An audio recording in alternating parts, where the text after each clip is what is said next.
ازيكم يا اصحابي؟ عاملين ايه؟ يا رب تكونوا بخير. لاول مره تنوريني ما تنسيش بقى تعملي اللايك الجميل كده منك، وتشتركي في القناه لاول مره تشتركي عندي، وفعلي الكل عشان يوصلك كل جديد.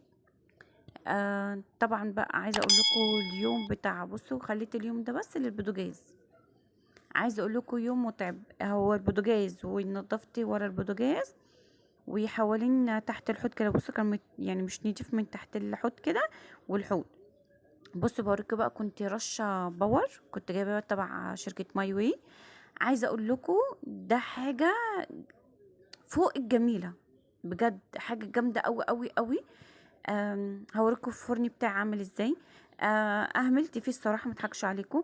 كنت بغسله كده، مش اول باول، كل فين وفين، وبرضك مش بينضف معايا لحد ما لقيت الاختراع الجامد ده اللي هو الباور. طبعا أنا كده كده عندي بوتاجاز، حتى لو يعني مش نضيف انا بنضفه بشويه خل بيبقى قشطه فله.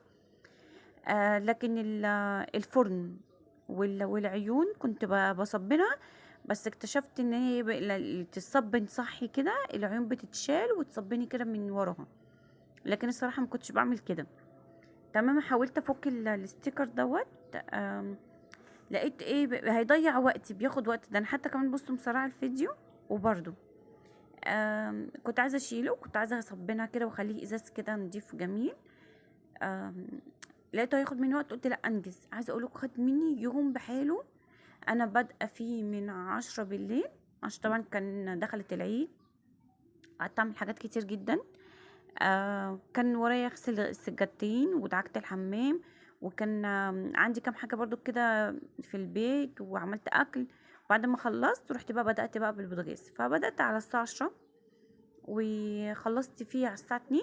ولسه ما خلصتش كمان، لقيت الفرن انتوا هتشوفوه عامل ازاي.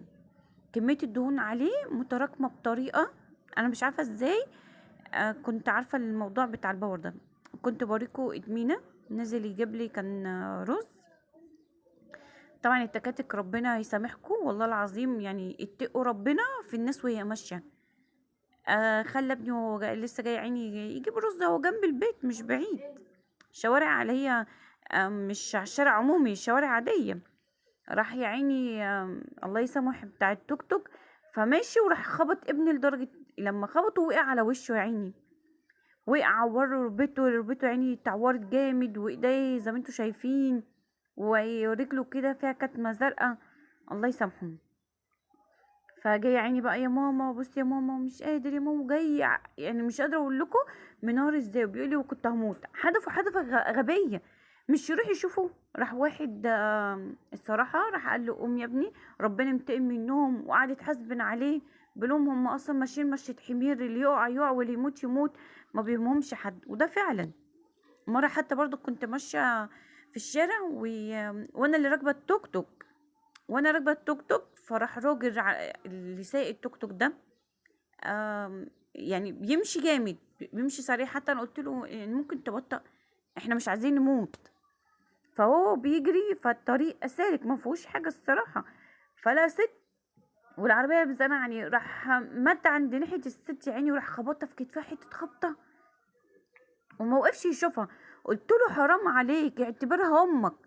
ما دي لو في مقام امك ولو دي مامتك انت مش هترضى عليها كده. ده كفايه اللي انت هتاخد منها دعوه ممكن تجيبك الارض.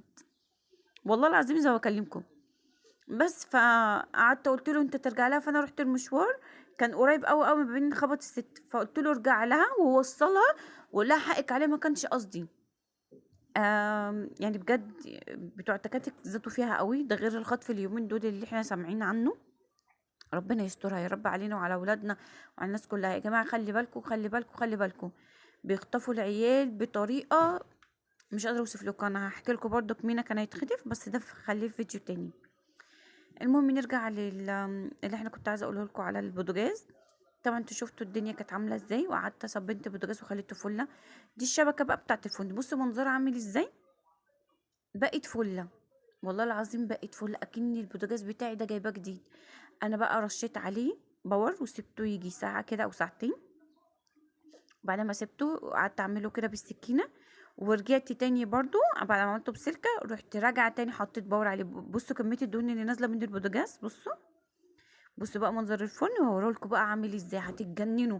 هتقولي معقوله يا دودي الباور يعمل كده؟ يعمل ابو كده، والله العظيم تحفه بجد. الاختراع ده كان فين من زمان، كان فين من زمان الاختراع ده. اسمه الباور من ماي واي، اللي عايز يجيب ال الرش ده جميل جدا، اسمه باور. بصوا بقى فكيت العيون. طبعا المطبخ كان عندي متكركب ومش طايقه اشوفه كده، بس غصب عني لازم عشان اسيح الدهون. فسبت الدهون كده كده برضك في الارض، ان كل شويه الاقيه بيدلق. طبعا رشيت هنا حوالين العيون، هو المفروض اسيبه شويه، لا دعكت اكبر لان انا عايزه انجز. كنت عايزه اقول لكم ظهري، بموت من ظهري، والله العظيم ظهري خلاص جبت اخري. ظهري يعني جيت سألت الدكتور في التليفون، اللي هو يعني جوزي متابع معاه، عشان جوزي متابع معاه عشان عنده غضاريف. فقال لي انتي كده زي جوزك، شبه الغضروف. يعني انا لسه في اول غضروف. بصي بقى المنظر الفرن، ومسكت بقى العيون كده خليتها قشطه، قعدت ادعك فيها واحده واحده كده عشان بالمره بقى بضمير. اللي تفكر تعمل بوتاجاز تعمله لوحديه، وتخليه في يوم لوحده، تخليه في يوم لوحده خالص.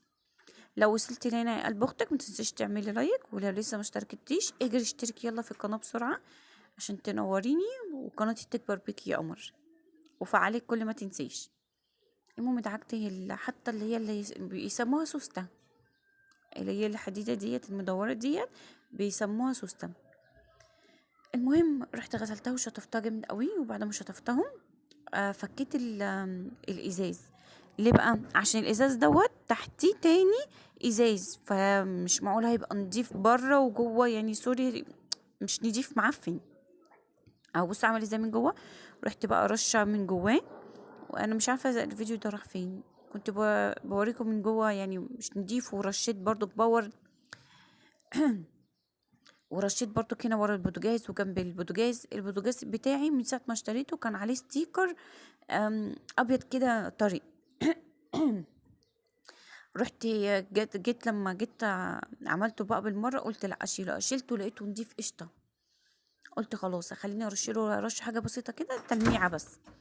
لكن هو نضيف من ورا، وكان بنضيف من الجناب يا دوب دعكت حاجات بسيطه. اللي هلكني وطلع عيني وخلى ظهري يتقطم بمعنى الكلمه الفرن. ان انا يعتبر خلصت ازازه على الفرن من جوه. لكن الازازه التانية يعني عشان بصوا الحيطه، شايفين الحيطه عامله ازاي من ورا؟ عايزه اقول لكم انا ما دعكتها يا لهوي خرب على الجمال. هنا بقى كنت بقى دعكت مش عارفه ليه مش باين. دعكت عشان بالي ما هي اللي كانت بتصورني. الستاند بتاعي ما كنتش عارفه احطه في وسط الميه وكل شويه يقع. اما جيت بقى ادعكهم بسلكه وميه واريال، بس مش بحاجه تاني. بعد ما خلصت ودعكت كنت ماسكه هنا المقشه، ودعكت دلقت ميه بكرول على الارض، وقعدت بقى ادعكه بمقشه. بصوا بقى منظر الفرن، بصوا منظر العيون. مفيش تسلم ايديك يا دودي، إيه النضافه دي يا دودي. بصوا بقى كده هنا كنت بركب العيون، لسه هركب برضو الازاز قدامكم بتاع الفرن. بصوا البوتاجاز بيلمع وبيبرق اكني جاي جديد. لو ترجعوا الفيديو كده من اوله وتشوفوا كميه الدهون من الاول وانا فاتحاه، وانا دلوقتي بعد ما نضيف، وبصوا عامل ازاي. لسه كمان هركب الازاز بتاع الفرن، شوفوا منظره بقى عامل ازاي. في 2 شواحن على فكره، في شاحن على الميكروويف وفي شاحن في المطبخ. هنا لسه برضو كنت هركب برضو العيون. في بقى حاجة بقى باظت مني. مش باظت مني، كل ما الفرن يشتغل السوستة دي تفوت جامد قوي، بتضرب اللي هي العين ديت وترميها على الارض. اللي عنده حل يا جماعة المشكلة دي يا ريت يقول لي. حاولت اعملها كذا مرة ما ينفعش، والسوستة كمان ما اعرفش اللي جرى لها، كل شوية تفوت نطة كده تخد الواحد حتى وهو واقف في المطبخ، تلاقيها كده وقعت من غير ما حد يعرف. تلاقي العين دي لا بجد تخوف تخوف تخوف. بس اللي عنده فكر اني اثبت العين يا ريت تقولوا لي، وبالذات لما الفرن بيشتغل مش عارفه ليه.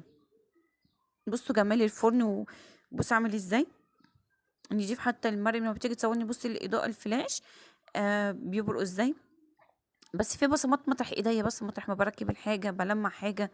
انا لسه برضو بعد ما خلصت معاكم الفيديو رحت ملمعه بقى، جايبه مناديل كده عشان احس ان هو ايه، مفيش اي بصمه، بنقطه خل كده. اتفرجوا بقى على البوتاجاز. بصوا بقى نبتدي بقى نخلص كده الاول اخلص العيون، وبعد كده نبتدي نعمل اسمها ايه، الازاز بتاع الفرن. بصوا النظافه بقى، بصوا بجد ما فيش احسن من النظافه. بصوا بوريكم كان ايه الاول، وبوريكم بصوا حاطه ايدي اكن ما فيش حاجه باينه خالص. ولسه كنت عامله المونيكير في ايديا وفرحانه بيه. بجد الحاجه دي عايزه كلافز بجد الواحد يلبسه. بصوا منظر المونيكير يتقشر ازاي.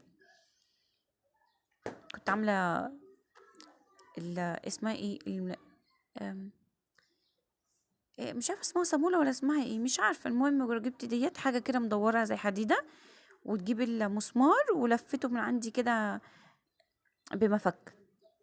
بصوا بقى النظافه، رجعوا الفيديو بقى شوفوا الدهون. وبصوا بعد ما خلصت عامل ازاي، ومن جوه الفرن قشطه ازاي. يا رب الفيديو يكون عجبكم ويكون فدتكم بحاجه، واشوفكم في فيديو جديد باذن الله.